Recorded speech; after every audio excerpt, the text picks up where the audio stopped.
ever, ever, ever, ever allow people who gave up on their dreams to talk you out of yours. You got to hold on to that dream with everything you've got, that idea, that vision. Because a lot of people, maybe they had an idea, a vision, or a direction in which they wanted to head their life, but all of a sudden they hit a few roadblocks, or things didn't work out for them the exact same way that they thought it would, or they failed, or maybe they never even took the first step.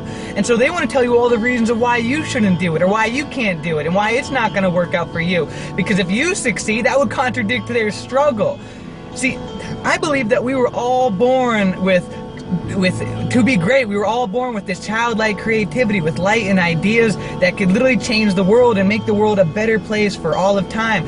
However, something happens from the time that we are a child till we are adult. We get told 100,000 times the way that we should live our lives. We get told, thou shalt do this, thou shalt do that, and thou shalt not do this, and so forth. And we get conditioned to live into this mold of how society wants us to live.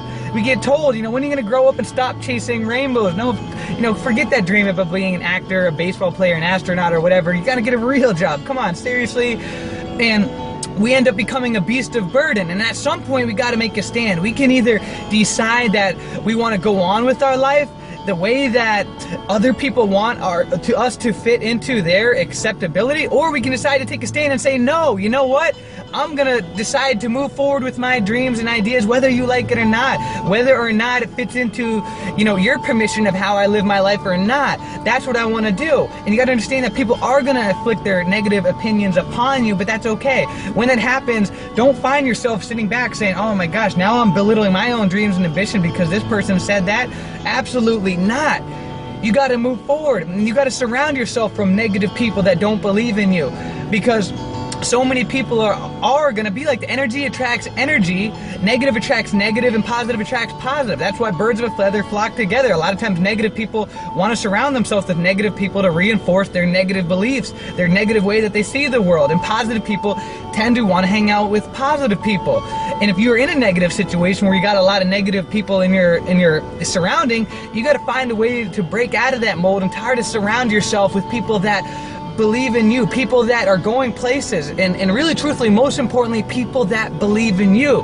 Because the greatest gift that anybody can ever give anybody is the gift of believing in them. And in this world, that's not always a very common gift to give, but you got to be able to receive that gift when somebody does see that in you. And you also got to be able to give that gift of belief back into others, really see the beauty and the light in other people as well. Because the way that we see the world is really just a self-reflection of the way that we see ourselves. And see, Steve Jobs said that the world and the way we see it, and every single ideology and philosophy and every single thing in this world was all made up by people that are no more intelligent than you. We are all created of the exact same materials. It's just the difference is how that we respond to situations is the difference of what separates the dreamers, the doers, and the people that don't, that sit on the sidelines. And Confucius said, he who says he can and he who says he can't are both usually right. So if you want to change your life right now, all you got to do is start to change that thinking from can't to can. So come on, guys, let's do it.